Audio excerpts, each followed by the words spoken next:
ꯂꯥꯛꯅꯔꯗꯤ ꯀꯃꯦꯟ ꯑꯃꯇ ꯄꯤꯕꯤꯔꯛꯑꯣ ꯂꯥꯏ ꯈꯪꯅꯕ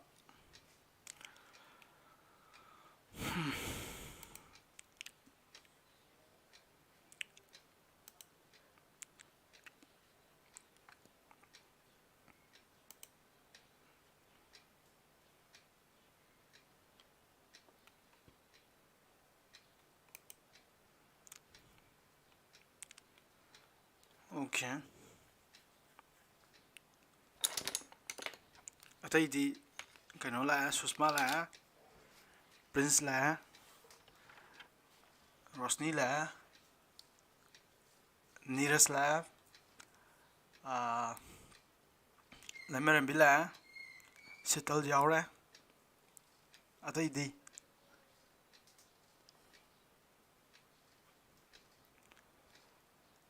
ꯑꯕꯤꯅꯥꯁ ꯌꯥꯎꯔꯦ ꯕꯤꯗ꯭ꯌꯥꯂꯛꯁꯃꯤ ꯂꯥꯛꯑꯦ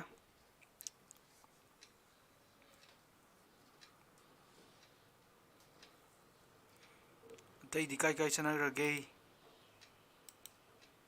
ꯑꯩꯅ ꯃꯩꯇꯩ ꯄꯨꯡ ꯇꯧꯒꯨꯝꯁꯦ ꯍꯥꯏꯕꯗꯣ ꯑꯩꯈꯣꯏ ꯃꯩꯇꯩ ꯃꯆꯥꯗꯤ ꯃꯩꯇꯩ ꯄꯨꯡ ꯌꯥꯝ ꯇꯧꯋꯦꯕ ꯄꯨꯡ 7ꯇ ꯇꯧꯁꯦ ꯍꯥꯏꯕ ꯊꯕꯛꯇꯣ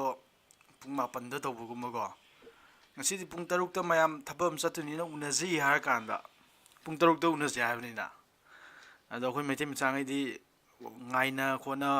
ꯇꯧꯔꯒ ꯄꯨꯡ ꯀꯌꯥꯗ ꯎꯅꯅꯦꯕ ꯄꯨꯡ 11 12 ꯑꯗꯨꯋꯥꯏ ꯎꯅꯅꯦꯕ ꯌꯥꯔꯦꯀꯣ ꯑꯗꯨꯅ ꯃꯩꯇꯩ ꯄꯨꯡꯗꯣꯡꯒꯨꯝꯁꯦ ꯑꯩꯈꯣꯏꯁꯤ ꯃꯌꯥꯝ ꯋꯥꯠꯂꯤ ꯁꯪꯒꯤꯇꯥ ꯀꯥꯏ ꯆꯠꯈ꯭ꯔꯦ ꯑꯗꯒꯤ ꯍꯤꯌꯥꯏꯂꯦꯟ ꯀꯥꯏ ꯆꯠꯈ꯭ꯔꯦ ꯌꯦꯡꯉꯣ ꯇꯨꯝ ꯍꯧꯒꯠꯅꯗ꯭ꯔꯤꯖꯥꯔꯣ ꯍꯧꯖꯤꯛꯐꯥꯎ ꯌꯥꯔꯣꯏꯀꯣ ꯁꯤꯗꯤ ꯌꯥꯔꯣꯏ ꯃꯩꯇꯩ ꯄꯨꯡꯗꯣꯡꯒꯨꯝꯁꯦ ꯄꯨꯡ 6 ꯍꯥꯏꯇꯥꯔꯗꯤ ꯆꯞ ꯆꯥꯕꯤ 6 ꯊꯨꯡꯅ ꯍꯣꯠꯅꯒꯗꯕꯅꯦ 6ꯀꯤ ꯃꯃꯥꯡ ꯃꯤꯅꯤꯠ 5 ꯋꯥꯠꯂꯤꯉꯩꯗ ꯔꯦꯗꯤ ꯂꯩꯒꯗꯕꯅꯦ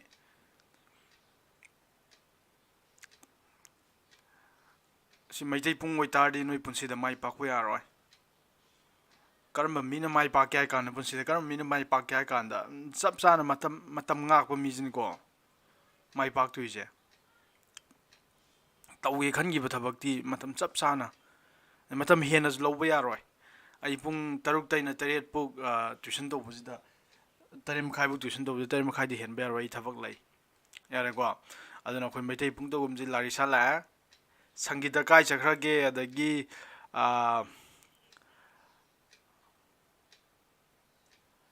ꯁꯪꯒꯤꯇꯥ ꯑꯗꯩ ꯍꯤꯌꯥꯏꯂꯦꯟꯁꯨ ꯌꯥꯎꯗꯦ ꯍꯤꯌꯥꯏꯂꯦꯟ ꯂꯥꯛꯇ꯭ꯔꯗꯤ ꯂꯟꯆꯦꯟꯕꯁꯨ ꯂꯥꯛꯑꯝꯃꯔꯣꯏ ꯌꯦꯡꯉꯣ ꯌꯥꯗ꯭ꯔꯦ ꯃꯩꯇꯩ ꯄꯨꯡ ꯇꯧꯔꯦ ꯑꯗꯣ ꯍꯧꯔꯁꯤ ꯑꯩꯈꯣꯏ ꯃꯤ 9 10ꯃꯨꯛ ꯂꯥꯛꯑꯃꯤꯅ ꯍꯧꯔꯁꯤ ꯑꯩꯈꯣꯏ ꯁꯦꯠ ꯍꯥꯏꯁꯦ ꯀꯩꯅꯣ ꯇꯧꯈ꯭ꯔꯦ ꯍꯥꯏꯐꯦꯠ ꯔꯤꯃꯥꯏꯟꯗꯔ ꯀꯩꯅꯣ ꯔꯤꯚꯤꯖꯤꯠ ꯃꯆꯥ ꯑꯃ ꯇꯧꯁꯤ ꯔꯤꯚꯤꯖꯤꯠ ꯃꯆꯥ ꯑꯃ ꯇꯧꯁꯤ ꯍꯥꯏ ꯇꯥꯔꯗꯤ ꯍꯥꯏꯐꯦꯠ ꯔꯤꯚꯥꯏꯁ ꯃꯆꯥ ꯑꯃ ꯁꯦꯠ ꯍꯥꯏꯁꯦ ꯂꯣꯏꯈ꯭ꯔꯦꯕ ꯁꯦꯠꯀꯤ ꯁꯦꯟꯇꯦꯟꯁ 5 6ꯇ ꯁꯦꯠ ꯍꯥꯏꯁꯦ ꯀꯩꯅꯣ ꯌꯦꯡꯊꯣꯛꯁꯤ ꯁꯦꯠ ꯍꯥꯏ ꯇꯥꯔꯗꯤ ꯀꯩ ꯍꯥꯏꯒꯦꯕ ꯁꯦꯠ ꯍꯥꯏ ꯇꯥꯔꯗꯤ ꯋꯦꯜ ꯗꯤꯐꯥꯏꯟ ꯀꯂꯦꯛꯁꯟ ꯑꯣꯏꯒꯗꯕꯅꯦꯕ ꯅꯪꯅ ꯄꯣꯠ ꯈꯔ ꯁꯦꯠꯀꯦ ꯃꯄꯩ ꯍꯥꯏꯕꯅꯦꯕ ꯑꯦ ꯁꯦꯠ ꯑꯣꯐ ꯔꯦꯗꯤꯑꯣꯁ ꯍꯥꯏ ꯇꯥꯔꯗꯤ ꯌꯥꯔꯦꯀꯣ ꯑꯦ ꯁꯦꯠ ꯑꯣꯐ ꯔꯦꯗꯤꯑꯣꯁ ꯍꯥꯏ ꯇꯥꯔꯗꯤ ꯔꯦꯗꯤꯑꯣ ꯃꯄꯩ ꯑꯃ ꯍꯥꯏꯕꯅꯦꯕ ꯑꯗꯣ ꯃꯄꯩꯗꯣ ꯑꯩꯈꯣꯏ ꯃꯦꯠꯁꯇꯗꯤ ꯏꯆꯝ ꯆꯝꯕ ꯃꯄꯩ ꯑꯣꯏꯕ ꯌꯥꯔꯣꯏꯁꯤꯅꯦꯕ ꯋꯦꯜ ꯗꯤꯐꯥꯏꯟ ꯑꯣꯏꯒꯗꯕꯅꯦꯕ ꯃꯌꯥꯝꯅ ꯂꯣꯏ ꯌꯥꯅꯕ ꯄꯣꯠ ꯑꯣꯏꯒꯗꯕꯅꯦ ꯐꯖꯅ ꯗꯤꯐꯥꯏꯟ ꯇꯧꯔꯕ ꯄꯣꯠ ꯑꯣꯏꯒꯗꯕꯅꯦꯕ ꯌꯥꯔꯦꯀꯣ ꯋꯦꯜ ꯗꯤꯐꯥꯏꯟ ꯀꯂꯦꯛꯁꯟ ꯍꯥꯏꯕꯅꯦꯕ ꯁꯦꯠ ꯍꯥꯏꯇꯥꯔꯗꯤ ꯀꯂꯦꯛꯁꯟ ꯑꯣꯐ ꯑꯣꯕꯖꯦꯛ ꯍꯥꯏꯕꯅꯦ ꯌꯥꯔꯦꯀꯣ ꯑꯗꯨꯅ ꯑꯩꯅ ꯍꯥꯏꯕꯗꯣ ꯁꯦꯠꯀꯤ ꯑꯦꯛꯖꯥꯝꯄꯜ ꯄꯤꯕ ꯃꯇꯝꯗ ꯀꯩꯅꯣ ꯀꯂꯦꯛꯁꯟ ꯑꯣꯐ ꯀꯩꯗꯧꯔꯕ collection of beautiful girls in collection of beautiful girls in ꯀꯩꯗꯧꯔꯕ in ꯏꯝꯐꯥꯜ ꯍꯥꯏꯕ ꯃꯇꯝꯗ ꯁꯤ ꯁꯦꯠ ꯅꯠꯇꯦ ꯍꯥꯏꯈꯤꯕꯗꯣ ꯍꯥꯏꯗꯤ ꯏꯝꯐꯥꯜꯗ ꯂꯩꯕ ꯅꯨꯄꯤ ꯃꯌꯥꯝꯒꯤ ꯐꯖꯕ ꯃꯁꯛ ꯐꯖꯕ ꯅꯨꯄꯤ ꯃꯌꯥꯝꯒꯤ ꯀꯂꯦꯛꯁꯟ ꯍꯥꯏ ꯀꯥꯟꯗ ꯁꯤ ꯁꯦꯠ ꯅꯠꯇꯦ ꯀꯩꯒꯤꯅꯣ ꯍꯥꯏ ꯀꯥꯟꯗ ꯑꯩꯅ ꯁꯤꯗ ꯁꯣꯃꯥ ꯍꯦꯛ ꯍꯥꯞꯄꯨ ꯀꯥꯟꯗ ꯁꯣꯃꯥ ꯕꯂꯥ ꯌꯥꯔꯦꯀꯣ ꯑꯗꯒꯤ ꯕꯤꯖꯨꯒ ꯃꯌꯥꯝ ꯍꯥꯞꯄ ꯌꯥꯔꯦ ꯃꯊꯪ ꯑꯗꯣ ꯁꯣꯃꯥ ꯍꯥꯞꯄ ꯃꯇꯝꯗ ꯌꯦꯜꯂꯛꯀꯅꯦꯕ ꯁꯣꯃꯥ ꯄꯥꯝꯗꯕ ꯀꯥꯡꯕꯨꯅ ꯑꯁ ꯁꯣꯃꯥꯕꯨ ꯀꯅꯥ ꯐꯖꯩ ꯍꯥꯏꯅꯣꯅ ꯍꯥꯏꯔꯛꯀꯅꯦꯕ ꯁꯣꯃꯥ ꯊꯤ ꯍꯥꯏꯔꯛꯀꯅꯦꯕ ꯁꯣꯃꯥ ꯄꯥꯝꯕ ꯑꯗꯨꯅ ꯑꯩꯗꯤ ꯁꯤꯒꯨꯝꯕꯁꯤꯗꯤ ꯀꯟꯐ꯭ꯂꯤꯛ ꯊꯣꯛꯄ ꯌꯥꯏꯕ ꯆꯌꯦꯠꯅꯕ ꯌꯥꯕ ꯄꯣꯠꯅꯦꯕ ꯑꯗꯨꯅ ꯁꯤ ꯁꯦꯠ ꯅꯠꯇꯦ ꯌꯥꯔꯦꯀꯣ ꯁꯤ ꯇꯧꯈ꯭ꯔꯦ ꯑꯗꯣ ꯁꯦꯠꯁꯦ ꯀꯃꯥꯏꯅ ꯇꯧꯔ ꯗꯤꯐꯥꯏꯟ ꯇꯧꯏ ꯑꯩꯈꯣꯏ ꯀꯔꯤ ꯋꯦ ꯑꯅꯤꯗ ꯗꯤꯐꯥꯏꯟ ꯇꯧꯏ roaster form set builder form ꯑꯗꯒꯤ ꯁꯕꯁꯦꯠ ꯍꯥꯏꯁꯤꯅ ꯀꯩꯅꯣ ꯑꯗꯨꯒꯤ ꯃꯇꯨꯡ ꯇꯥꯔꯛꯄꯗ ꯁꯦꯠ ꯑꯅꯤꯒꯤ ꯌꯨꯅꯤꯌꯟ ꯍꯥꯏꯁꯤ ꯀꯩꯅꯣ ꯁꯦꯠ ꯑꯅꯤꯒꯤ ꯏꯟꯇꯔꯁꯦꯛꯁꯟ ꯍꯥꯏꯁꯤ ꯀꯩꯅꯣ ꯁꯦꯠ ꯑꯅꯤꯒꯤ ꯗꯤꯐ꯭ꯔꯦꯟꯁ ꯍꯥꯏꯁꯤ ꯀꯩꯅꯣ यारको complement हाइजे कइनो universal set हाइजे कइनो मैम तो करे अदु नोय लोय खंगे न लॉने अदो अनोबो यावको छात्र मैम सि खंगदब छात्र मैम ओइतारदि आइना ताखिबो मैम दो आई सिगी प्लेलिस्ट सिदा यारेको प्लेलिस्ट तुगी लिंक खंगनिंग तारदे गोंदा दुम हाइरो आई थारके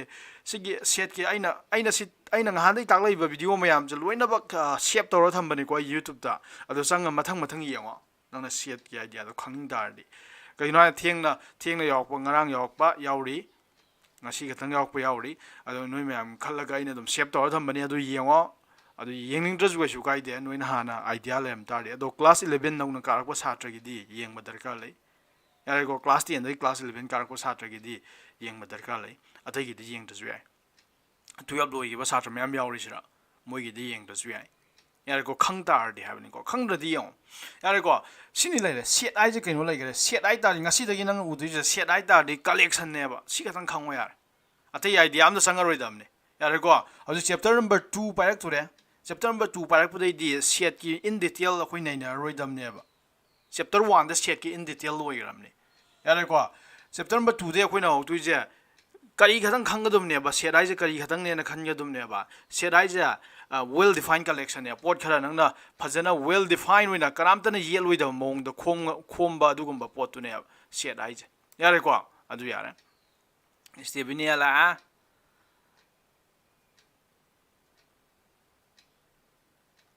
नेट नुवाइतबे रो सार अमता उदि अमता उदब्रो कमाय उदब्रने अइन साइताइजे उदब्रो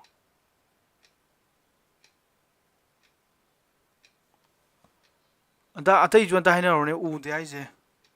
कमाय Taino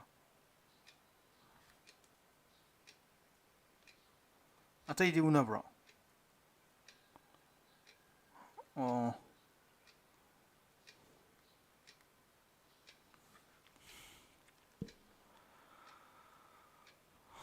Okay, already howraji. Yarko howraji. Adu itari akhoi chapter ni suba. Aduna hauja no way aukpa akhoi class level larisa kem khalor no chapter number 2 dai dinang gyan tarni. Yarko. Chapter 1 gyan taram dabdo chapter number 2 dai dinang gyan tarni. Relation and function. Yarko relation and function of talk duje. अदु इतादि हौरजे अखोय relation जे तौगांदा relation and function जे सब मानव chapter जे class 12 तो जावनी को क्लास 12 मैथ्स ता अदो क्लास 12 मैथ्स ता यावबो रिलेशन फंक्शन ने खितंग लुई सिरे यावबो रिलेशन फंक्शन जे इजम संबा कांसेप्ट ने इराय लायो फोने यारे को येंगजी कार्टेशियन प्रोडक्ट आयो हम कार्टेशियन प्रोडक्ट आजे कइनो येंगजे यारे को हम नोई नोट सिनिंग बा सात्र याव तारे आइना इरिगान सिलौ को अदो सिनबना आइना इरिजे तारदि याद्रे लिसन जे तोगदुमने plus you have to write यारे को Cartesian product of sets set अनि की कार्टेशियन प्रोडक्ट यारे को कार्टेशियन प्रोडक्ट आजे कइनो येंगजे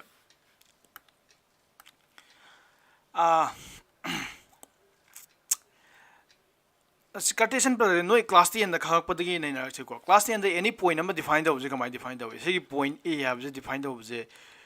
सुमाइना नंगी ग्राफ द यको मतम द सरे x एक्सिस द 0 1 2 3 चले खलजे 4 सरे 1 2 3 4 चले खलजे ओ नंगी पॉइंट जे दुई तारदी x द 2 चले y then 3 chale 2 comma 3 माइना points माइ define तब यमनी कमा कोलगा स्माइना अहानबा components का योगी बा abscissa हाई यबदो अनि सुबजना ordinate kan हाई यबदो सी तवरम नि को सी गा idea सिनरगा नि खोइना कार्टेशियन प्रोडक्ट तौदुजे आदि स्माइना pair wise pair थमकने 2 comma 3 5 comma 7 स्माइ pair थमकतुने कार्टेशियन प्रोडक्ट तौदुजे अदु येंगसी कमाइ तौबनो दो अदुना set ani की कार्टेशियन sorry सेट अनि कार्टेशियन प्रोडक्ट आइ तारदी ना समाइना पेयर विन थमक दुनिया अ से आई डिफाइन दोगे को कार्टेशियन प्रोडक्ट से so given oops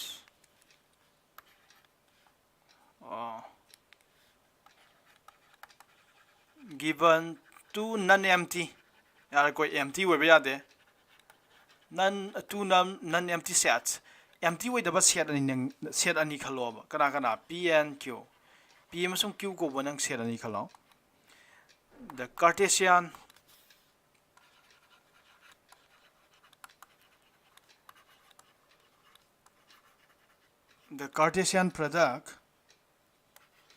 product से p into q नंग समाई बा यार को सिनाई जा p का q पूरी नहीं है बनते set अनि पूरी ना बया दे अखोइना set अनि लेबा मतम तौ याइ जे करिनो operation ahung khathang ni khoin tawya gi je set ani puri na baya gi de set ani tinja na baya gi de set ani yen na baya gi de set ani lem tari nang ke do baya ba set ani le gira hum le gira nang union lock pa yai are ko union lock pa yai set ani do union lock pa yai set ani do intersection lock pa yai set ani do difference hai di khai lok pa yai are ko set to tawya je operation ahung khathang ni खंगलो रो आई तास ता खरमनी set अनि जे union Lobo याई intersection Lobo याई अदुगा minus तो याई सी ओमले खदंग नि set अनि पुरी नबो यादे set अनि तिनजनबो यादे सेट अनि येनबो यादे आदि डिवाइड तोनबो यादे अदो सी जे p into q द मेन सी जे केदोरबा सेट अनि पुरी नै हाइब नते यारेगो हौजिक तालक तुरे कैदौ नै नो दो येंगदुनी असमाइना into थमम तादि सेट अनि पुरी नै हाइब नते कैदौ नै नो येंगदुनी अदो सिगी पुरीनब जे खोइ करी गवे बा कार्टेशियन प्रोडक्ट गवे अदो से हयेंग दे दिन ngasi दे दिन निंजंग दुजे तो बासमाइ पुरीनबे फॉर्म थामक तार दे सेरनी जे पुरीनै हाबनते कार्टेशियन प्रोडक्ट हाबने कार्टेशियन प्रोडक्ट ना हाइजे कइनो पुरीनै हाबनते को येंगजे is a set of सिगी कार्टेशियन प्रोडक्ट से is the set of करिसेनेबा set of order pair यार को order जे ed हाफंगे order pair यार को order pair of elements ay time shape तो ना elements elements आबे दुनिया elts ना इरनी को आई sorted तो मिगे elements from p and q यार को order pair है वो वाइज नंग याम थेंगना कनी से order है वो वाइज याम थेंगना कनी को मेस तदी order है तादी मथंग मनाव है बने मथंग मनाव नाइ बा है बने order है बे तदी मथंग मनाव जे important वे है आइदि सुमाइना थंबगा a है बा अंगांग अम लेरा मी ने को से a है बा मी म लेरा b है बा मी म लेरा अदो मबाइ नि जे a ना हालागा थम्मिने सिजे यारे को सुमाइ थंबा जिगा b समारा बा मी b है बा मुक थम्मे a मुक थम्मे सिनि जे order नाइ रक्तारदी order di mathang manaw nai de habane order ma nai rक्तारदी मबाइ नि जे मानदि हाइगने they are not equal मानदि हाइगने order हाइबा वाइ गे tradition ने order हाइ तारदी order नाइ बा habane mathang नाइ mathang लेगिबा mathang manaw नाइ बा habane अदो a ना हालागा b ना कोनबा अहान बैजना अनि सुबैजना के दरबा b ना हालागा a ना कोनबा समानबा मी गातनी यारे को समानबा मी गातनी a गा b गा नि जे अदो a ना हाना थंबा अदुगा b कोन थमकपा अदो सिरना b ना हान थंबा अदुगा a कोन थमकपा सेनि जा अखोइ मानदि हाइगने कहिनो हाइ कांदना साइ आइना वाहि के दरबा order हाइबा वाइ जिसना गिबा मथंग मनाव नाइनि लैगे दुमने अब अदुना अमना हानबा अमना कोनबा अदुना साइ कोलम बदुना मो हालकपा सि जे अखोइ मानदि हाइने लौगने यादि हाइबदि नतेको सि थंबा याइ अदुगा मानैना लौबा यादे मानदेना लौबा याइ मानदेना लौगने अदुनेबा order हाइबा थदि मथंग मनाव नाइना लैदे हाबने ज्ञान दारबो order हाइबा वाइजबो order दि अदुम important वे को order जदि ना अदुम थेंगना कनि order हाइ तारि ना हुजिकिदो खंदाबा यारे को order pair हाइबा अदुमाइना मथंग मनाव नाइना first second नाइना थमकपा अदुगुम्बा जुरा गातनेबा order pair हाइ तारि first second नाइना थमकपा अदुगुम्बा जुरा मयामगी set ति collection दुने अदु जुरा मथंग मनाव नाइना थमकपा हाइजे करिनो मथंग मनाव नाइना थमकपा हाइ तारदि सिरा अहान बदा कना अंगा आम लेयानी मथंग मनाव नाइना थमकपा हाइ तारदि अहान दा अंगा आम लेयानी अनि सुब दा अंगा आम लेयानी सि अंगा अनि जे काइदे लौदुनोबा अदु अंगा अनि दो elements from p and q नंगना साइ लौगिबा कार्टेशियन प्रोडक्ट लौरिबा p अमसुम q दो अनि दो देगी लौकदुमने अदु p ना हालागना तो p and q हाइबनी p गा q गा हारकपनी p into q हारकपनी अदुना p ना हान तारदि ahan be element ngai je kai de logane ba si ya ahan be element nang order pair semak pa matam da jura je se mathang manang nai ba jura je semak pa matam da ahan be element je kana de logane ha kan p de logane ado ani su be element je kana de logane ha kan da q de logane yare ko sugum ba makhan gi order pair mayam gi jura mayam gi set se kai ga ya ba koi cartesian product ka ya aduna se kai no ina hai ba matam da kitang illustration to ra hai ba matam da that is P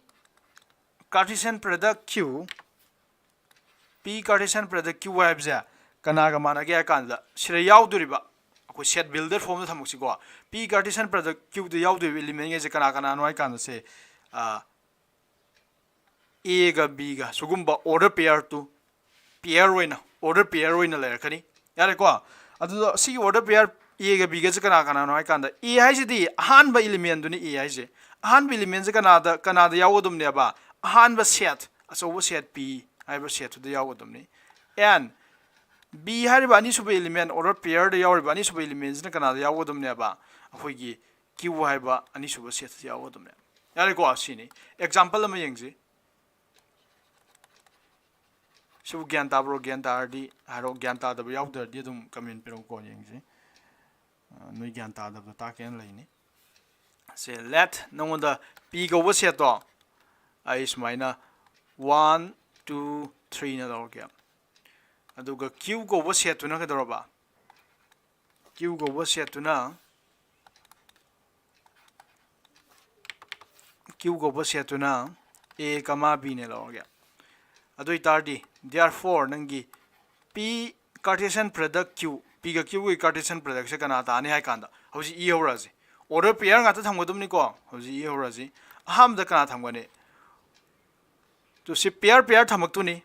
ado ahan be element je kai de logane ba P na halama me P de logane ado ahan be element je 1 na sayare id P de yaw be element we gedum ne ado 1 na hana 1 han khanar je 1 ge E gam pa yare yare ko ani su di Q de logodum ne abdo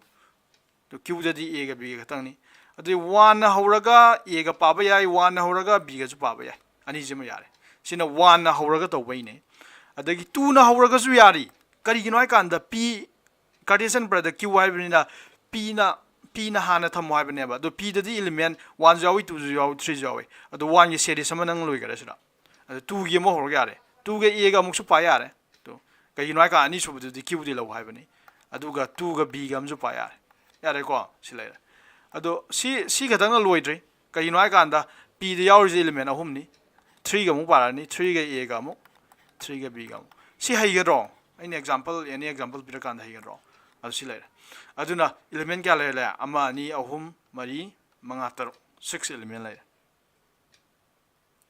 yare ko si gyan ta ga ro Cartesian product si gyan ta ga ro tani ko sa ai comment denge gyan ta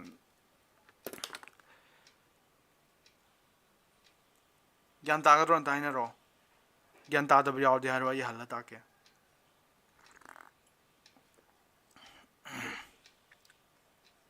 tai ko kai no sital gyan ta bro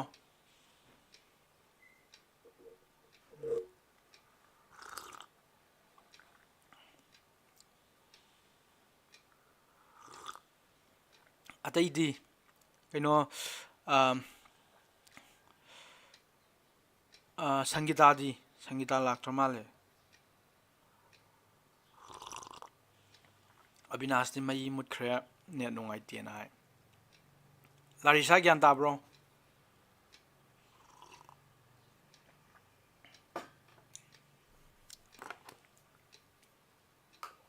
Prince सुता है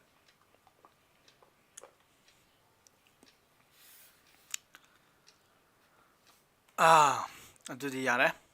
से लेरे अदो result खरा पीजी ननियो P हाइबा set सिदा एलिमेंट के आउगे P हाइबा सेट सिदा को number of element in P सिना हाइजे number of element in P दे एलिमेंट के आउगे हाबने P दे के आउगे P हाइबा सेट नंग एग्जांपल सिदा निको P हाइबा सेट सिदा नंगी एलिमेंट अहुम याउगे यारे को सिदा यरगे N of P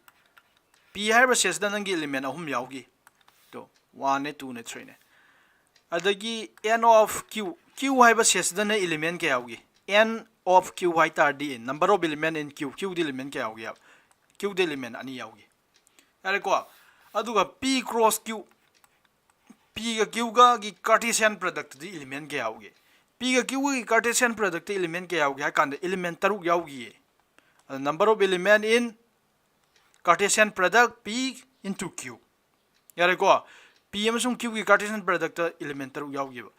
yaugi je to 1 2 3 4 5 6 pair taruk yaugi nang kamai tor khangi to sira jura para kan nang na taruk oi gibdo aidi adum sirai di nang from lam phange ba o Cartesian product element ka yauge hang tar di p the element ka yawi yare ko ahum yaugi into q the element ka yaugi ani yaugi aduni do purina dum tane aduna set ani pirame ani set p ga q ga yare ko ado ma ni gi Cartesian product element ka yaugi ai tar di kamai tor phangne ba p the element ka yawi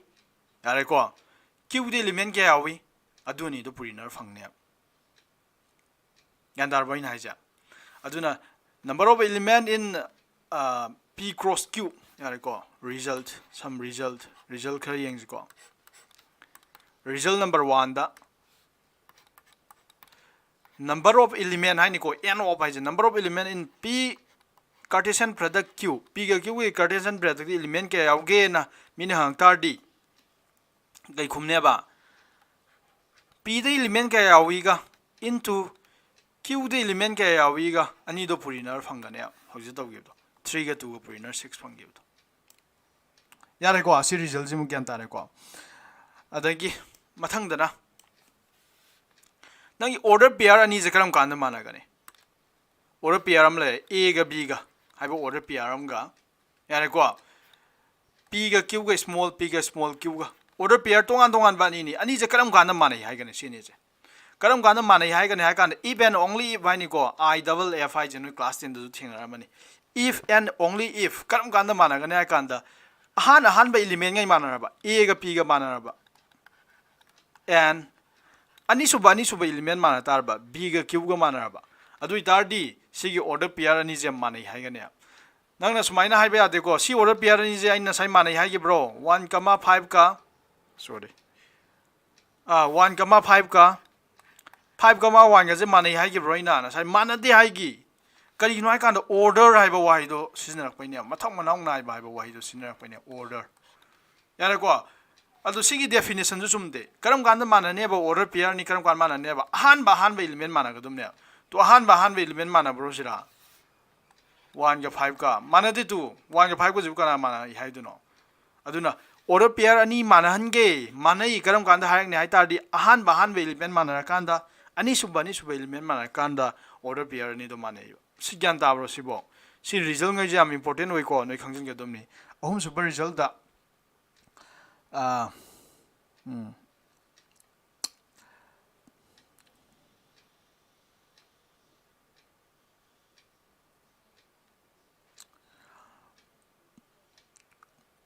adudi ahum suba se nang order sigi order triplet chu le ka ne ba akhoi na sai to is the order kai ne ba order pair hai ba ne ba jura sim ba ne ba order triplet chu le ka ne ba sumaina akhoi na sai ga dor ba a cross b a Cartesian product b natraga p Cartesian product q na dumai torok pa ne yare ko ado ahum surok pa yai sine ani khatang na te ahum surok pa yai a Cartesian product b Cartesian product c element ahum gi tok pa yai ba sedi kana war ne ba triplet wi la ne na sai ne pair ham bani na ni dana sir triplet la ne a b c la ni such that nangi e hai ba han elements kana da yawo dum ne ba han ma set capital is da yawo dum ne ade b hai ba ani su elements kana da yawo dum ne ba ani su ba set capital b da yawo dum ne ba and ahum su element small c kana yawo dum ne ba ahum su ba set capital c da yawo dum ne c ne ba order triplet ai is called order triplet aduna akhoi maths ta ina haigem do order ai ba wai ji am important wai si am important wai ba wai ni ko noi ma'am thengnar kani si wai ji sukau kau ba ya de order hai ta de mathang munau nai ba hai bani order bu hai gi tar ba 1 ga 5 ka 5 ka ma 1 ga mana drain lo go dum ni ko yare ko ningai chaw wi sine ha yare sima yare adui tare ko exercise pa ni hauji exercise 2.1 phakok na ro what power ji ai jo sira hapsul ke exercise 2.1 noi lairik phakok na ro exercise 2.1 ai na jo dum ulak kani ko sira pdf exercise 2.1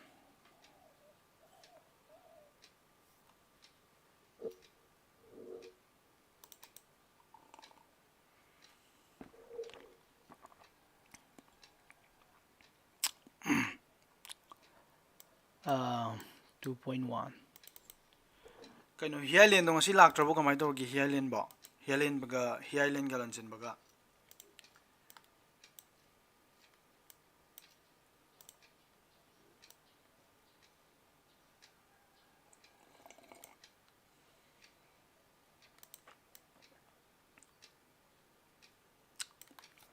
what power ji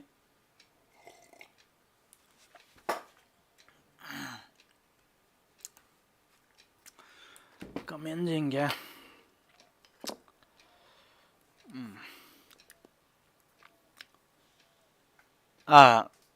aina abdu highland na hausi da laira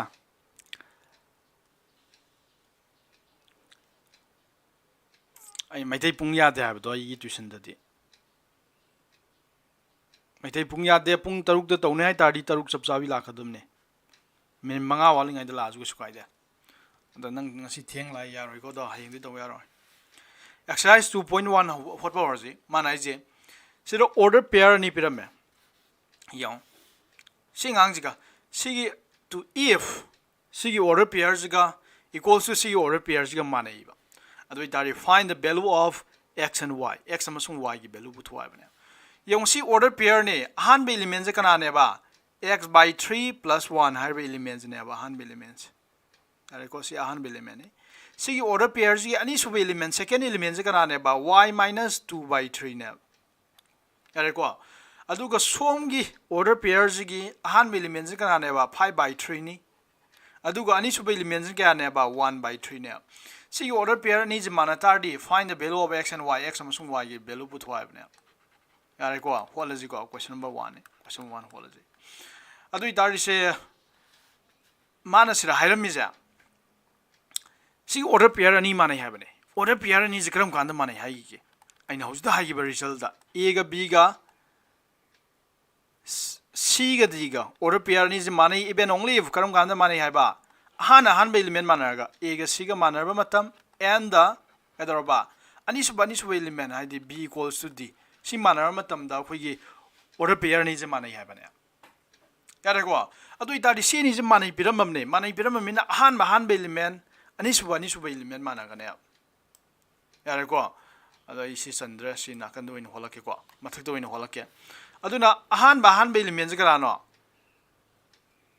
x by 3 sigi step makhani ko se step makhani lak tui je ai chan da bani je x by 3 ga plus 1 som gi ahan element je x by 3 plus 1 ni asi je ga kana ga mana ga ne ba 5 by 3 ga mana ga ne and the ani su element ga mana ga ne ba y minus 2 by 3 ga equals to 1 by 3 ga mana ga ne ani su element yare ko adu itari si photo ji x by 3 plus 1 di kana ga ta ba x by 3 plus 1 di x by 3 plus 1 di kya ta hai si nang hotok tar di x plus 3 by 3 ta hai equals to 5 by 3 ta hai yare ko and the som da 3y minus 2 by 3 equals to 1 by 3 ta hai yare ko si nang ure oh 3 je makha da leina re makha lai tar de hoi kak pa ya ya bdo kak thana ro si 3 ni je so 3 je makha da loi le kak thana ya re nang lemo ri je kana lemo ra ba x plus 3 equals to 5 lemo re som da na and the cd 3y minus 2 equals to 1 lemo re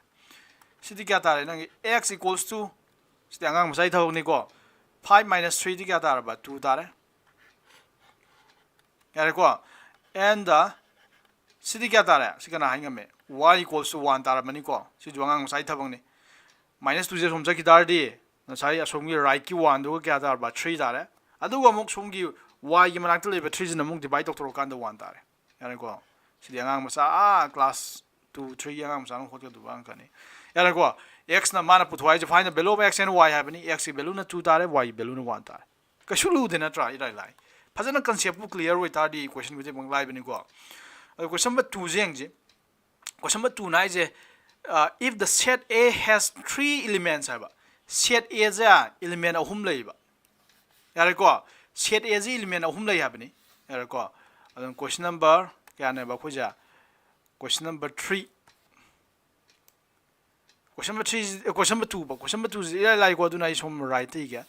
swai dum hola ju yare ko na sana phajan silo question number 2 number of man ai je if the set A has 3 elements, set A the element ahum yawe haba. ID n of A haba. N of A I tari number of elements in A haba. 3 elements element ahum yawe.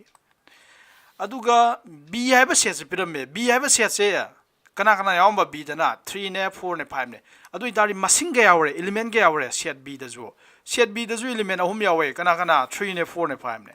Adu number of elements in B je kya tare ba 3 tare. Sibu gyan tai ko. Adu na sai khoi mana puthwai je keno then find the number of element in A Cartesian product B aba number of element in A Cartesian product B yare ko number of element in A Cartesian product B je karana p hai ki basi formula jai hek mamang da ine tawgib do Cartesian product le be element puthok ai ta di karana p aba A the yaw element into B the yaw element A the yaw element masinga B the yaw element masinga puriner phang ya yib do adu itadi number of element in A the yawduga into number of element in B the yawduga purina phangya yibdo adu itadi number of element in A the kya dagar ba 3 dare tu mathakta into number of element in B the kya dagar ba 3 dare 9 dane ban search gyan da bron dine ro noi tu mi laita di sidi online class ina noi tu mi laita di kemuk pai lete ai gyan da bra da khang de aduna question hot pal hoiba khotingi sir si question ji phajai bhai gera gyan tai bhai gera o si question ji lui bhai gera dum habi ro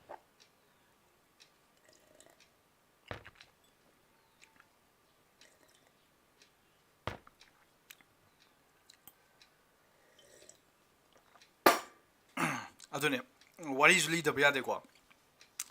best teaching je kamaina p woi ge hai kanda the best teaching style best teaching je kai no wai ge kan ai sum thing no experience de abni ko the oza me yam ju ai gi ju best teacher me am lai gara yam nungai bo oza lai gara like se khadang ta di yar ba satra da like tai ngai marak sida wari liba yar ko wari matek break masa pi bai tare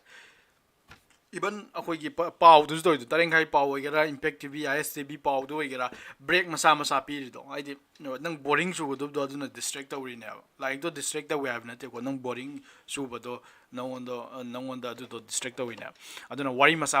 marak ta thet pa ke su gai dia ai su like na ta tak pa je noi boring su rong ni khang ni ne wari ne ado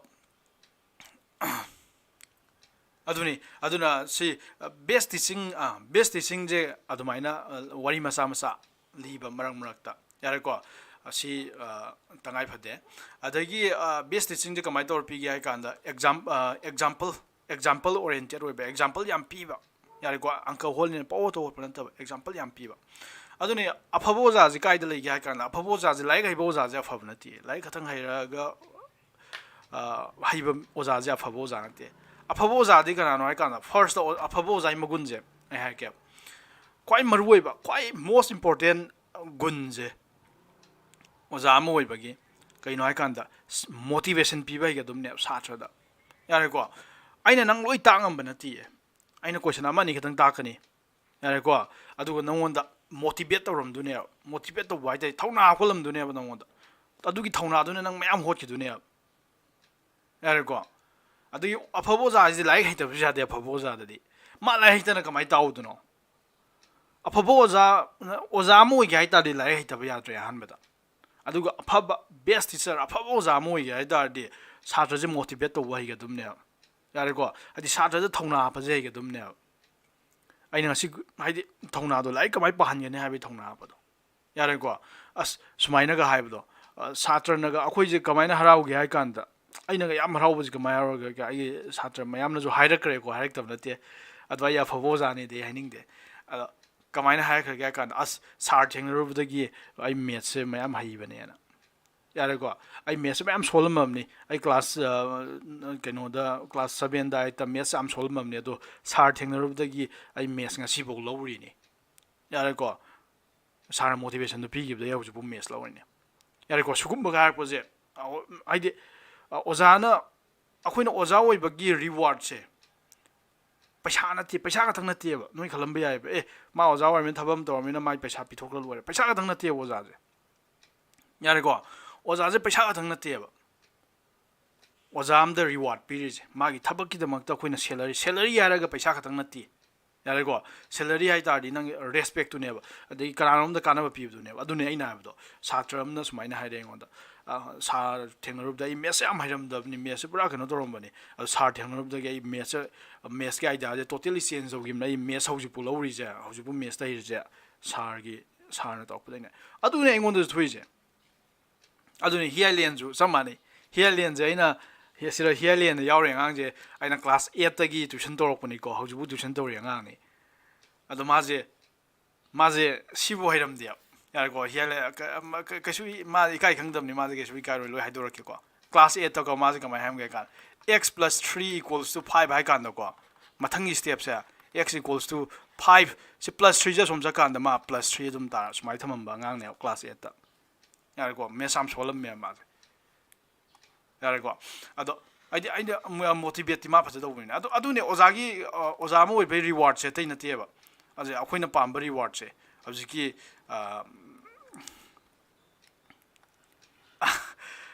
ꯀꯩꯅꯣ ꯍꯥꯏꯗꯤ ꯑꯩꯒꯤ ꯔꯤꯋꯥꯔꯗꯁꯦ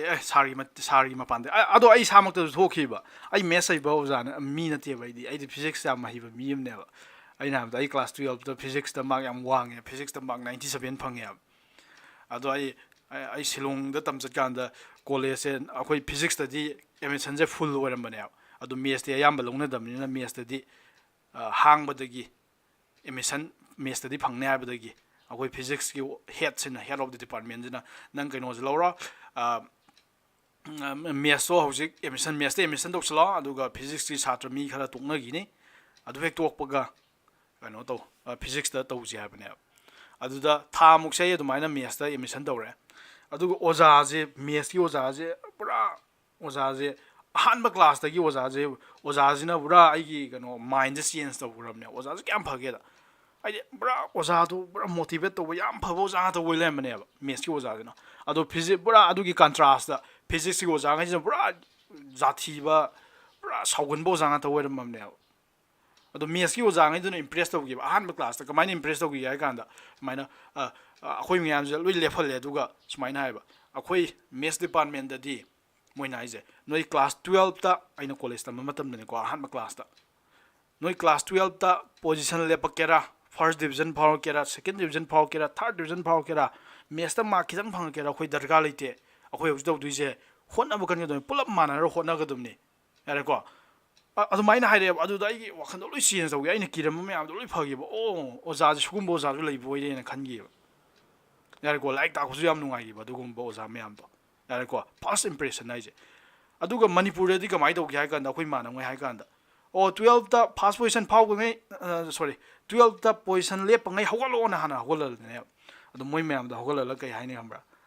ꯅꯣꯏꯁꯤꯅꯤ ꯑꯩꯈꯣꯏ ꯁ꯭ꯀꯨꯜꯒꯤ position ꯂꯧꯗꯣꯏꯁꯦ ꯅꯣꯏ ꯂꯥꯏꯔꯤꯛ ꯀꯟꯅ ꯄꯥꯒꯗꯕꯅꯤꯀꯣ ꯍꯥꯏꯗꯨꯅꯦ ꯑꯗꯩ ꯃꯊꯪꯗ ꯀꯩꯗꯧ ꯍꯥꯏꯗꯧꯕ 12ꯇ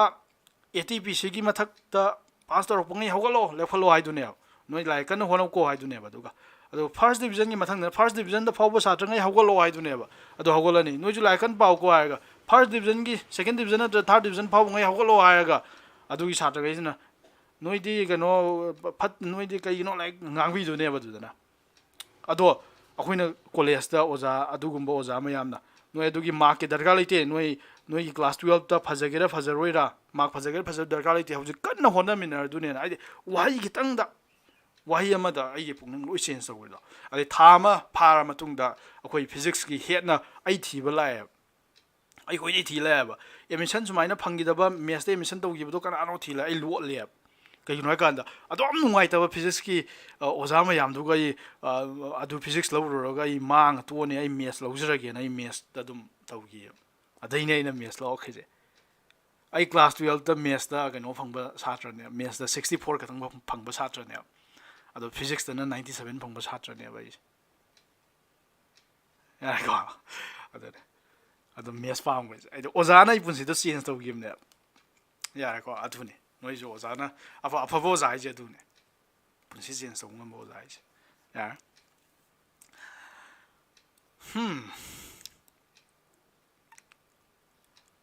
ꯀꯣꯏꯁꯟ ꯅꯝꯕꯔ 3 ꯇꯧꯁꯤ ꯋꯥꯔꯤꯁꯨ ꯋꯥꯔꯤ ꯇꯧꯔꯦ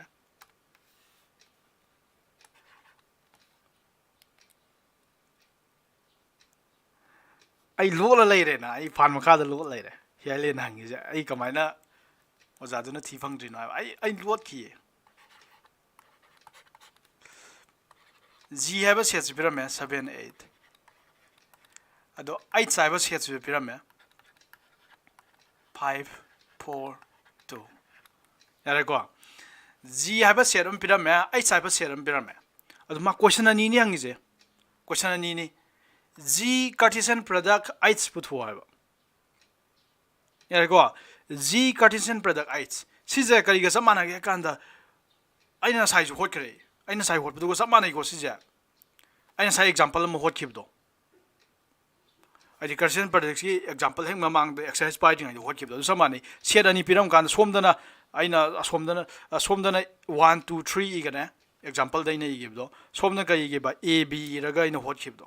ꯌꯥꯔꯦꯀꯣ ꯑꯗꯣ ꯁꯦ ꯍꯣꯠꯇꯣꯛꯑꯁꯤꯁꯦ ꯑꯗꯨꯒ 8 ꯀꯥꯔꯇꯦꯁꯤꯌꯟ ꯄ꯭ꯔꯗꯛ G ꯌꯥꯔꯦꯀꯣ ꯑꯗꯨꯅ ꯌꯦꯡꯁꯤ ꯑꯗꯨ G ꯀꯥꯔꯇꯦꯁꯤꯌꯟ ꯄ꯭ꯔꯗꯛ 8 ꯍꯥꯏꯇꯥꯔꯗꯤ ꯑꯩꯅ ꯉꯁꯥꯏ ꯍꯥꯏꯕꯗꯣ ꯅꯪ ꯊꯝꯃꯣ Gꯒꯤ ꯏꯂꯤꯃꯦꯟ ꯍꯥꯟꯅ ꯂꯧꯅꯤ ꯍꯥꯏꯕꯗꯣ 7, 5 ꯂꯧꯔꯅꯤ ꯑꯍꯥꯟꯕꯗ 7, 4 ꯂꯧꯔꯅꯤ 7, 2 ꯂꯧꯔꯅꯤ ꯁꯤ ꯒ꯭ꯌꯥꯟ ꯇꯥꯏ ꯂꯧꯏꯀꯣ ꯆꯞ ꯃꯥꯟꯅꯅ G ꯀꯥꯔꯇꯦꯁꯤꯌꯟ ꯄ꯭ꯔꯗꯛ 8 ꯍꯥꯏꯕꯅꯤꯅ 8, 5 ꯂꯧꯔꯅꯤ 8, 4 ꯂꯧꯔꯅꯤ 8, 2 ꯂꯧꯔꯅꯤ ꯁꯨꯃꯥꯏꯅ ꯁꯤ ꯑꯩ ꯂꯥꯏꯟ ꯅꯠꯇ꯭ꯔꯥ ꯑꯗꯨꯒ ꯆꯞ ꯃꯥꯟꯅꯅ ꯅꯪꯅ ꯍꯧꯖꯤꯛ ꯀꯩꯗꯧꯔꯕ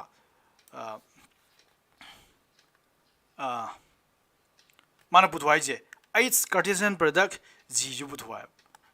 8 कार्टेशियन प्रोडक्ट G पुथवाइब 8 कार्टेशियन प्रोडक्ट G पुथोगे हाइ तारदी 8 ना हालानी सिरदी नंग साइ दुमाइना G ना हानबे याद्रे 8 ना हालानी 8 तदी 5 ना होरो 5 से मादी एलिमेंट अहुम नि लेजे दुना 5 ना होरो 5 7 लौरो अदुगा 5, 8 हाइबम लौरो यारे को सिम लाइरे मथंग 4 जी यावरे 4, 7 लौरनी मथंग 4, 8 ना लौरनी यारे को 2 हाइबे एलिमेंट हम जावे 2, 7 लौरनी 2, 8 लौरनी सिलोर अंत ज्ञान ताब्रा हाइना रो सि होटपंगम गदरन ताइना रो क्वेश्चन नंबर 3 जे ज्ञान ताब्रा अंत हाइना रो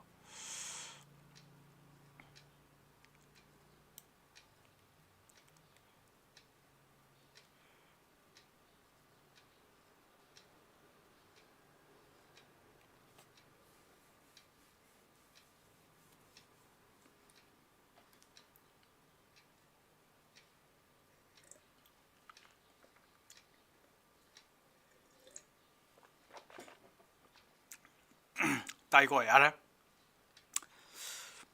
संगीता जुला संगीता ना साइन काय चलु जानो क्वेश्चन नंबर 4 यार को क्वेश्चन नंबर 4 जे कइनो यंगजे क्वेश्चन नंबर 4 जे होम आगो पी जोने से होम वर्क पी दजु आइना दम तौ तौगे से question number 4 नाइजे state whether each of the following statements are true or false maka the statement khar pire ko chumbra lan bra ayo if the statement is false kai gum statement do lan tar ba rewrite the given statement correctly haba na statement do lan tar di chum nei thu sine chumbra lan bra ayo chumadi yare fare lan tar di chum na mu I thu mu sine ado sira if p harba sedam piramme m, n Stevenia gidi newang nungai tabagi lek chala dum nei re ado pang sana bu tawro P harba set se M comma N ni Q harba set se na ka dorba N comma M ni yare ko ado P Cartesian product Q ja si ta ga ne ha ado noi hauzik noi no hol ani simdi nang question je ka ba chumbra lan bra hang bani chumagana chummi hai du ni lalagana kaida lali no chum nei thu ai bani ado pyramid ja question irai lai question ni P haiba serum pyramid Q haiba serum pyramid ado P Cartesian product Q do si se se tara kane ha yare ko asi chumbra lan bra hai bani hauzik holo ado group ta thagalo ai no je check tor ni sira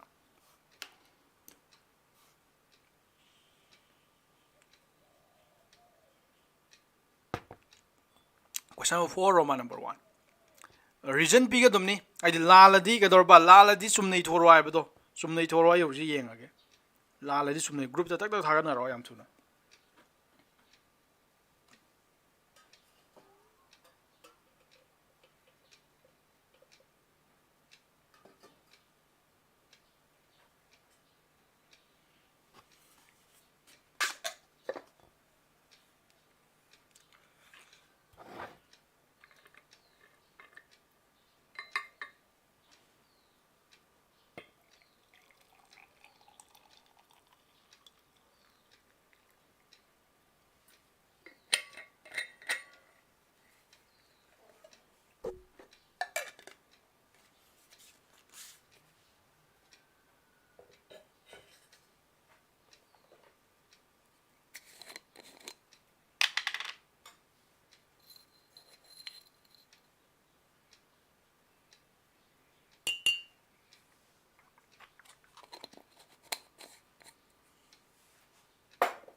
Sushma धारक है शीतल धारक है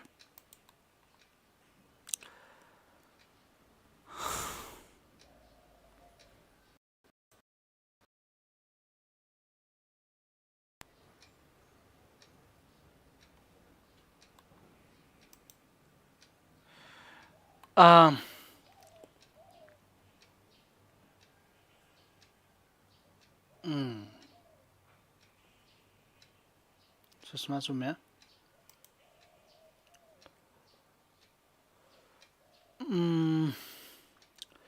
लेमरेम भी सुम्या नीरज सुम्या शीतल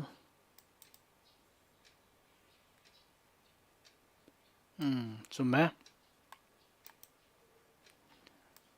विद्यालक्ष्मी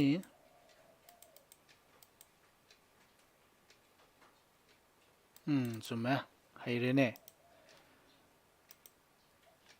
रोशनी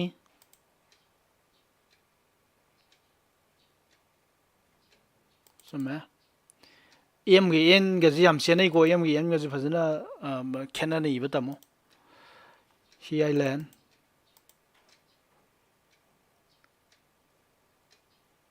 सुम्या Larissa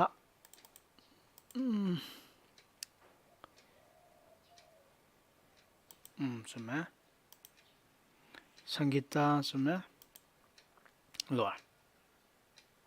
अतैदी network नुंगाइते हाइबनिको यारे कइसु काइद्रे Roma number 2 जे मुक तौजे Prince की थारा खरे Prince की येंगौजे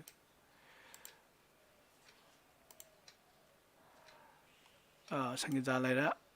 प्रिंस की सुम्या यारे यारे को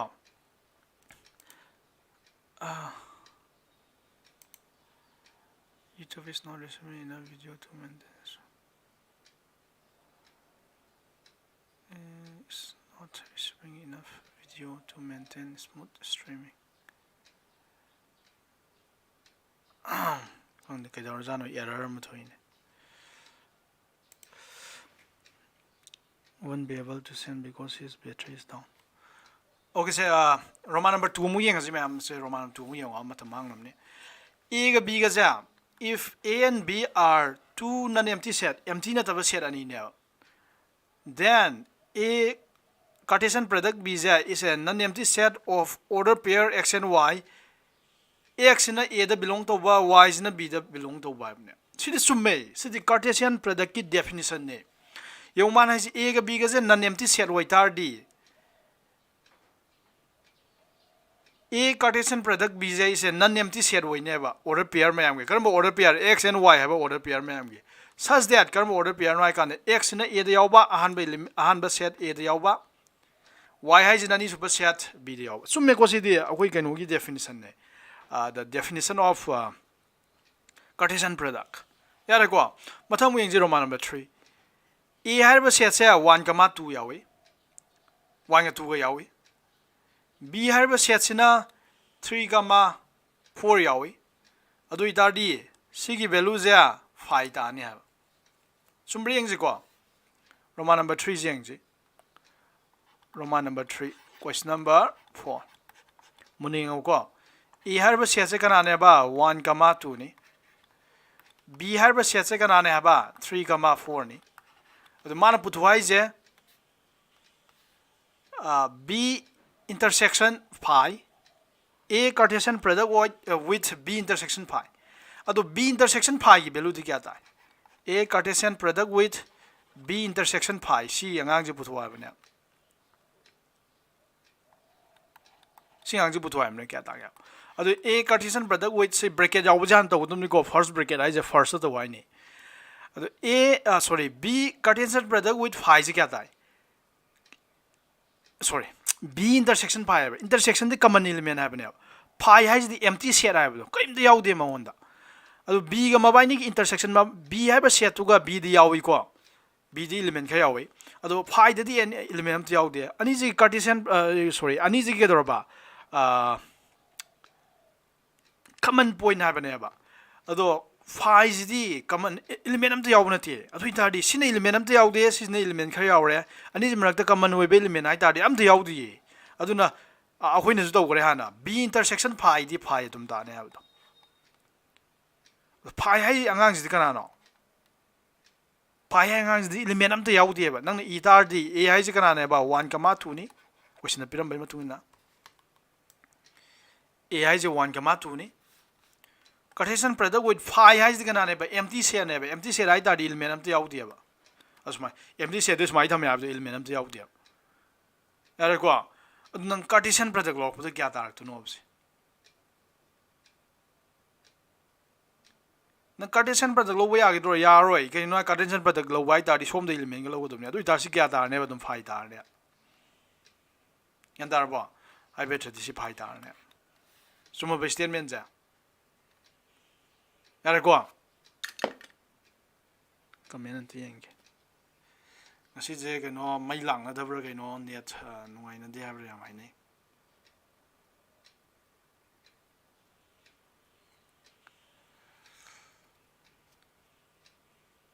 mai lang na dabra ka mai to no khang de na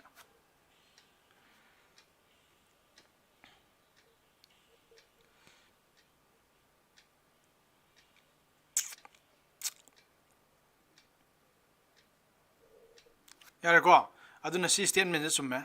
mai lang na da male kharam di yare Roman 3 gan tare ko adu question number 4 le question number 5 question number 5 se kana ta ngam ne class ta go ita di question number 5 se kana ta ngam ni na khutang khlu ga ha ga dum ne ado se di ha ya de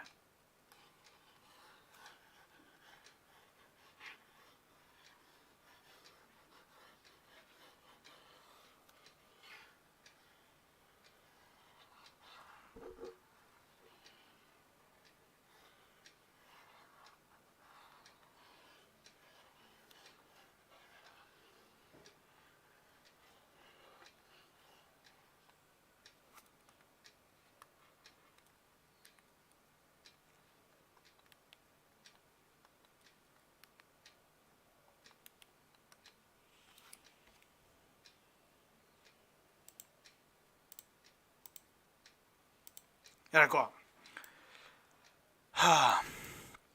question 5 question 5 से हो चुका question number 5 कितना चिंकट क्या question number 5 question 5 से हैं जी question number 5 question number 5 है जी e है जी फिर में e से क्या नाम है बा -1 1 है e से यारेको अदो मान है जे a Cartesian product with a पुथुआ बने दो हान दा अनी की हान अखोई अनी की खंगी अनी की हान तौजी a Cartesian product a हान तौजी अहुम की डायरेक्ट टोशन बया दे अनी की हान तौजी अदो इतादी सिटी के दरबा सिटी -1 1 Cartesian product with अमुक्सु -1 1 है दुने सिटी क्या तारने दुदे हौरो अखोई अहुबिदो सोम ना हाना थमा हौतुनी -1 हाना हौरो -1 कमा -1 अम लेरा दे -1 कमा 1 अमुक पारनी यारेको अदुसी 1 कमा -1 हाइबा अमुक लेनी अदुगा दरबा 1 कमा क्या तारबा 1 यारेको सिबु ज्ञान तारे सी लेग्रमने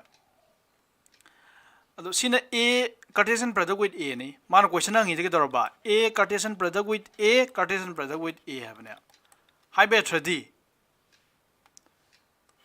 समाइना नंग ब्रेकेट थंबा याय अदो ब्रेकेट थमद्रसु तुम तोरो अहानबा is दी कना वरने बा अहानबा is दी -1 कमा 1 ने बा सिगा Cartesian product with अनि सुबा a Cartesian product with is दी कना ने बा सिदा हौजिदा फंगरे कोय कना ने बा सिदी -1 -1 हाइबम ने -1 1 हाइबम ने 1 -1 हाइबम ने अदुगा 1 कमा 1 हाइबम ने सिंग हेजने यारे को अदुई तारे हौजे सि क्या तारे equals to -1 पारो -1 सिरान तौरो अहान बे एलिमेंट्स दा -1 यारे को सिगी अहान बे एलिमेंट्स ना सिरान तौरो मथंग दि कना दौने बसे तौरनी समाय सम चखरानी यारे को अदुई तारी -1 ना तौदारदी -1 हाने कमा हारगा सि थमक्तुने बा अदु सि थमबजे समायना -1 समाय थमगने सिनि ऑर्डर ट्रिपलेट आइगिबदो अहुम वराने बा यारे को अदु मथंगदना -1 ना कना तौरने बसे तौरने बा -1 1 यारे को मथंगदना -1 ना कना तौरनी अहुम सुबा 1 कमा -1 तौरने मथंगना कना तौरने बा -1 ना काय तौरने बा 1 कमा -1 कमा -1 ना तेको 1 ने समाय तौरने यारे को सिजना अहान एलिमेंट तो बइनी मथंगदना कना तौगदुमने बा सिगी 1 अमुक तौतुने 1 सिरा अनि सुबदा अहुम सुबदा समाय तौरने अदुई तारसि क्या तारने सा तौरो 1 कमा -1 -1 तारे मथंगना 1 कमा -1 1 तारे मथंगना 1 कमा -1 1 sorry 1 -1 आगे दो यारे को 1 -1 मथंगना कना 1 कमा 1 कमा 1 सि तारने सिले यारे को सिले सिलाई को सिले लोरे प्रिंस नाइजे सार नंबर रिपीटेशन याद दाइने नंबर रिपीटेशन लेते कायदा नंबर रिपीटेशन लेके नंबर रिपीटेशन लेते को प्रिंस आई नंबर सिर मानबम ते यावबो यौने रिपीट तो यावबो यौने सेट दी खमरा सुमाइने इने दे प्रिंस नाइजे ते नते सेट दी 1 कमा 1 कमा 5 कमा 3 सुमाइने दे 1 जे अनिरक इने देबा अमर खतंग इनेबा मानब एलिमेंट से नंगी सिगी सेस दबो मानब यावब्राने मानब यावदे सिंगांगजिगा एनी अंगांग हमगा मानब्राने मानदे -1 अनि याव ए सिदि सेट नते सिरा -1 अहुम बु यावसलितो सिदि सेट नते अदुनि प्रिंस नंग कनो कॉन्सेप्ट हम क्लियर होइद्रे सिजिगा बसेस यारे को खेनाबदो सिजिगा खेनाये सिनिजि करिनो सिजना के दौरने बा सिंगांगजिना सेट ने सिंगांगजिना ऑर्डर पेयर ने ओ उरामरो सिंगांगजिना सेट ने सिंगांगजिना ऑर्डर पेयर ने सिरदी हंजलक बगैसु काइदे कयिनो आइ कांद सेट नते सिदि ऑर्डर पेयर ने सेट ता हंजलक प यादे हाबा कयिनो असि -1 जानि रक सलक प यादे हाबा अमु खतंग इगने हाबा सेट तदे सुमाइ इगने हाबा सेट ओइबैने सिना अब सिरदी सिदि सेट नते सिदि ऑर्डर पेयर ने aduna setadi kai bracket na code kene ba sigi si second bracket ko cobra third bracket cobra sigi brackets na code kene ba ado order pair de first bracket na code ke domni difference to khango yandare go setadi element repetition yade aduna ni smaina ani rak ek pamatam nang smai gi ne ba smai to ba yade smaina amu khatang gi ne ado sidi set na te sidi order pair ne amu khatang gi ne gyan da bro prince gyan da ban thara ati di prince na ngau je prince di at least question bo ngi ma khang dra kan da no te di si concept clear ro mo do tar du question hang je si repetition do ri je set na te ba si di element am ne ba yarba ati gyan da ro si bo khena ba ni do sumaina iram baga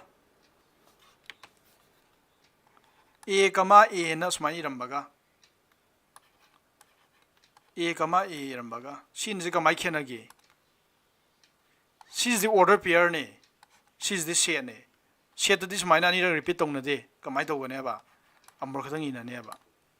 yar ba ado ne yan ta ko si yan ta me no class wa ga ma pi de yar ai coffee thang ne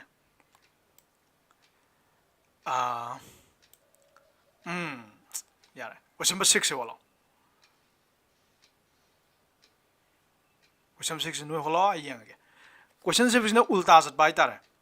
ngasai na ga dorba a pyramid b pyramid duga a cartesian product b puthu ai bane hada muksina cartesian product to ina pyramid aduga a b a hajna kana no b hajna kana question do reverse when hang on thong na hang si holo yang as aduga phajana nang work to group da tharo aduga so tors mi hot pa Vidya Lakshmi hot pa loira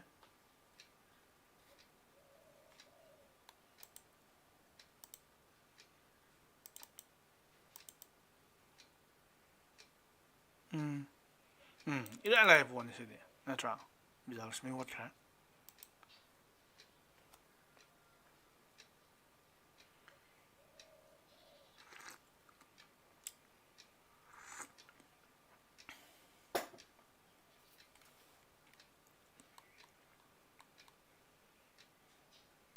lemre bola haini ko si di haini khale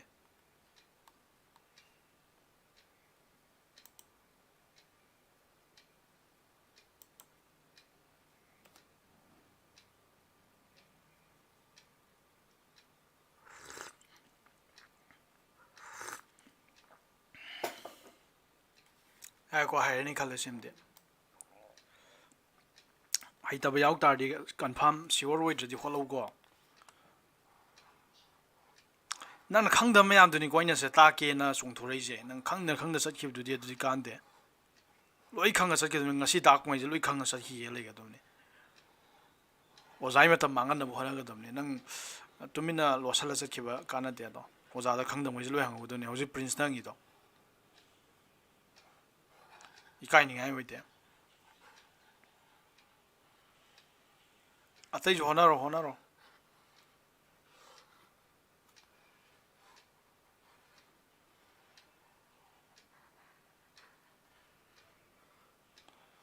Rosni hola kra atai di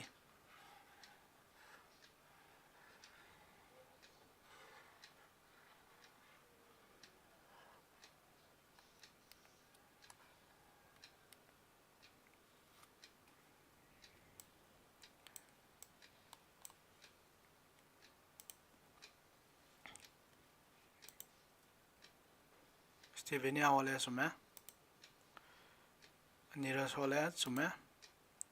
Susma hola sume sume lai na tra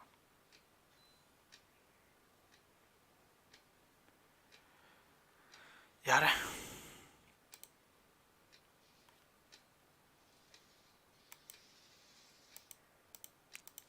loi honar mala ko se talo la kra lemre hola ko loi hola kra Prince hola yare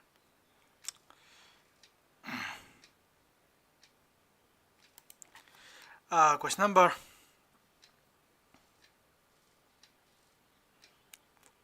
Question number 7.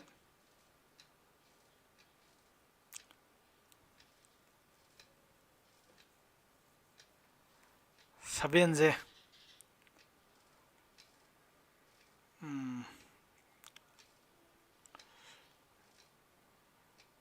Seven zima. Kita ngelutak tahu isi zima. Question number 9. A, B says that selera. And the element in A cross B, so find A and B.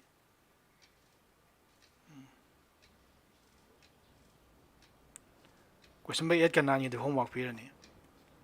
Holak pa yaw ri ba? Yare ko.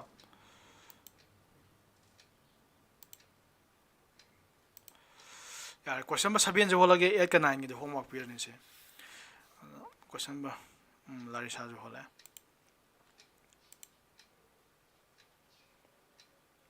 Yare. Larissa summe.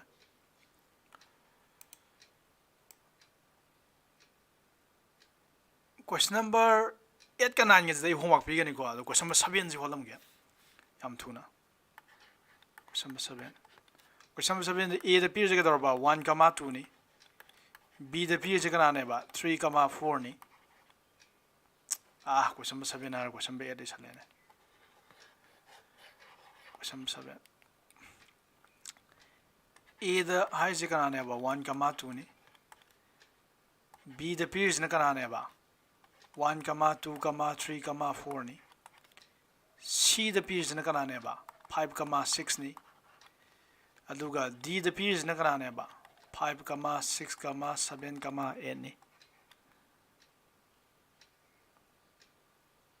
Question number 10 ju taw du ni. Yar question later question number 7 the period je. Adu man hai ja verify to ba. A Cartesian product with B intersection C ki value ja A Cartesian product with B intersection A Cartesian product with C ga mani bollo sunya adu itare koi B intersection C darka le ri ko adu A Cartesian product B ana putoksi se A Cartesian product B se kya tar ni nang na khanga 1,1 am le ni 1,2 haibam le ni 1,3 haibam le ni 1,4 haibam le ni yare ko samanana 2,1 haibam le ni 2,2 haibam le ni 2,3 haibam le ni 2,4 haibam le ni sizine ba A Cartesian product with B je yare ko aduga A Cartesian product with C di A Cartesian product with C je kya ta ni hai kanda A ga C ga paro aduna 1,5 am leira 1,6 haibam leira 2,5 haibam leira 2,6 haibam leira sile yare ko sa adu itari Roman number 1 hana ulaji yes see ado B amas yauri B Cartesian product D ju buthom ji B Cartesian product D na kya ta du ba B Cartesian product D na B ga D ga parak tu ni adu itari 1,5 1,6 2,5 2,6 yare ko 3,5 3,6 4,5 4,6 yare ko silera ado Roman number 1 hana hosi munne yango ko hosi bawdi lairam gini munne yango question number khoi to 7 gini ko mana puthwai je verify do habne verify that the summi ulu habne ba kana kana si left side ka right side ka mane summi ulu habne ado left hand side hana holaje I bet the A Cartesian product with B intersection C habne yare ko A di kya dar ba A di A hai bangang ji di sele 1,2 ne hai gara adu Cartesian product with B intersection C ba B ga C ga intersection ba ai B ga C da kari common way ga ba B ga C da kari common way kan am da common way di sumbro B ga C da kana common way ga kan am da common way di yare ko aduna si ja kan am da common way dam ne empty set manung da kem yaw da thamane aduna empty set ka any set ka Cartesian product lo tar di empty set tara ne ba kaim yaw da bi tara ne ba di paninga element ꯄꯥꯅꯅꯤꯡꯉꯥꯏ element pair ꯁꯦꯝꯗꯣꯏꯕ element ꯂꯩꯇ꯭ꯔꯦ ꯌꯥꯔꯦꯀꯣ ꯁꯤ ꯂꯩꯔꯦ ꯑꯗꯨꯒ ꯆꯞ ꯃꯥꯟꯅꯅ ꯅꯪ ꯑꯁꯤꯅ left side ꯅꯤ ꯅꯪ ꯍꯧꯖꯤꯛ ꯍꯣꯠꯂꯤꯁꯦ right side ꯑꯃ ꯍꯣꯠꯁꯤ A Cartesian product with B aduga intersection A Cartesian product with C haibne yare ko haibitadi sigi A Cartesian product B se leira adu A Cartesian product C ani jida intersection haibne ba intersection di ga ba common element haibne ba sigi A Cartesian product B ga A Cartesian product C ga ani jigi marakta common element yawbra ti yengwa to 1 1 C ani jigi marakta common element ati yawbra yengone 1 6 common element am yaudi 2 6 2 4 2 3 2 2 2 1 common element yaudi do si ju kana ta ne ba phai ta re animak empty set phi si empty set phi gi symbol ni ko animak empty set ta re adu chumdro adu ni hence verified adu ne sine verified to ba is left side ke right side ka man han ba du ne yare ko aduga Roman number 2 then is na kaino Roman number 2 then is na A Cartesian product C is a subset of B Cartesian product D B Cartesian product D ki subset ne ulu sine subset ne hai de ni karam kanda hai ba subset de karam kanda hai ya kanda a koi si dhyan ta gura poni ko A hai ba set sa B ki subset ne karam kanda hai ga na ba subset ke symbol is mai ne ya ba A is a subset of B hai ni karam kanda A je B ke subset ne hai tar di A da yaw ba element khudimak B da yawam tar ba adui tar di A je B ke subset ne hai ga I am ko repeat to ge ko A da yaw ba element khudimak B da yawam tar ba adui tar di A je B ke subset ne hai ga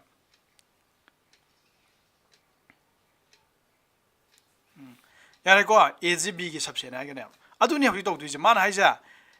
A cross C is a subset of B cross D. Sigi subset ni ulu hai bne. Adu itari nang kaido ne. A cross C sira le. Sira yaw ba element khudi mak to. Sira yaw yen utu ne abna. Yare ko aidi tuna sai gibdo A da yaw ba element khudi mak B da yawm tar di A je B ki subset ne aidu ne. Adu maina sira ulu hai jna ka ba. A cross C is a subset of B cross D ki subset ne abni na. A cross C habidi sira yaw element khudi mak to asom da yawin utune adu yengasi 1 5 se asom da yaw breo o B cross D yabni ai makha gi jini ai di A cross B da win daw kara ngawram mani aina awen ngaw halam de ma da ko noi ja A cross C da yaw element khudi mak B cross D da yawin ut kadam ni aina no loi ngaw halam mani adu yengasi 1 5 se sira yaw to som da yaw mi se 1 6 som da yaw mi se 2 5 se yaw mi se 2 6 adu A cross C da yaw A Cartesian product C da yaw element khudi mak sa B Cartesian product D da loi yaw le me adu itari adum masana subset ni wile me yandare go si yandare si line khali ko question number 8 ka 9 ga ja ai homework ne bi ga ni question number 8 ka 9 ga homework ni anima nasana question bazar to ado homework ki niyom je anoba satra ngasi ju yaw ko yawri ko akoi settle ju yawri homework ki niyom je kamai to ga noi partner same ne ba ID suppose hi island ga sangita ga aina partner same tu ne ba dui ta di mabani partner same guitar di hi island na torokpa work mayam je class work te am to right problem solving session we gara aina any homework we gara any pirak pangai ja hi sangita na sek to ne ba ado sangita na hot mangai jine hi island na sek to ne ba dumaina kano ho ji samakani sital gi samakani ai horen update tawra ge aduma ado homework se horen adumai tor check tawna duni adu ma khatana check tawduna te mabani khatang check tawna duni te aina zuloi overall check tawtuni ko ado question by 8 ka 9 is mai laira ado question by sigi exercise 1.2.1 jinga si loisan duni ado kaino ma question number 10 se thawri ai ri mamit singba satra karana ado question number 10 je ente yenga question number 10 je kari question odo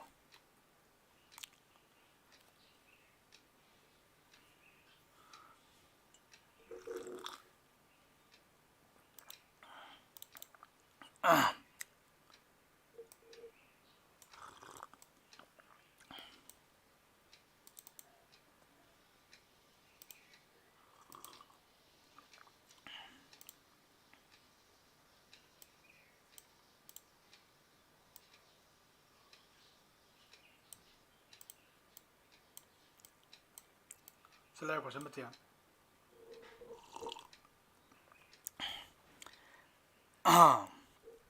The Cartesian product of A cross A.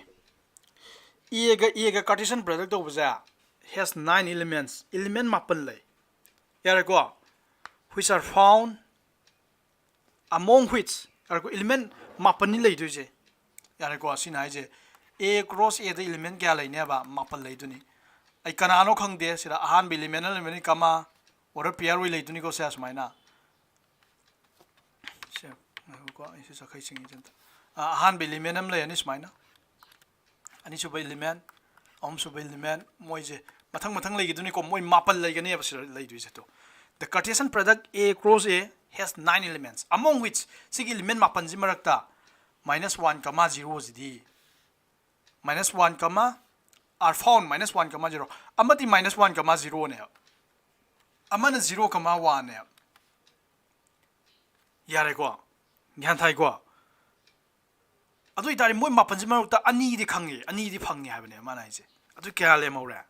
tarit le maure tarit wali ko sira to sira wali ji to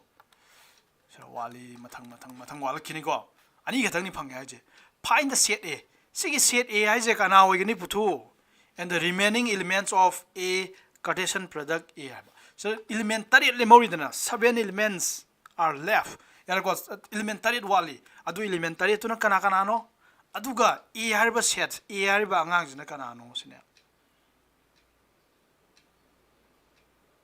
yar ko sim di khara kan hoi ba tricky we ba question ni si sim ju nang homework to ro yar ko si question je lan be di ke sugai de khitang lutak to we khitang nang khan da ya de si question jim de singi question je lan be di ke sugai de ado question number 8 ka 9 ga dudi sumna hona ro dudi ira level question ni ado homework se hom ni question number 8 9 10 oren partner dudi kana no doi keno to ra ge ai update to ra ge ado partner do hoje dum hai do ja se ado noi ningjang ba yaw den ta haina ro ai sumaina pair wise when ma update to this bu de hoje me manga ma le ba me manga ma 7:30 ta do ba discussion shira ha ro ge ahan beda hialian and gadorba sangita mabaini share dong nagani sangita ani subada lanchen baga and rosini stevenia kana ga pabnon ta hainaro three stevenia ga avinash kara ge nom pabni ko avinash atan nu khanga dining jang oi ka ore teido adu mari subdana susma ga avinash kara ge nom moi bani na as in the group the yeng they are yare hana lay mai du di hana lay zero yare simdi a group the picture di yaw bani ko hana lay mai di prince ka stevenia ga pa ga du hana lay bangai di hana lay zero yare ano bo yaw pa ngai samuke ba kaino ga ano bo yaw hana lay bangai di adum masagi lay halwa yare ko adu othogum ji adu ano ba gi ja sital yaw re ba sital ga na ai extra work pi du ni sital ga kaino ga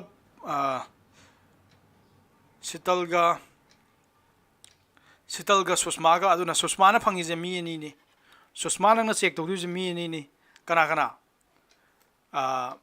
enoga abinash ka susma na to check to du je mi ni sital ga abinash ka check to ni na yare ko susma na sital ga abinash ka check to ni aduna susma na pirak po homework mayam na kana check to ne ba sital na ju check to gani aduga abinash na ju check to gani ado sital na summi hare na abinash nang na ju summi haijan ba de mun na yeng adum ni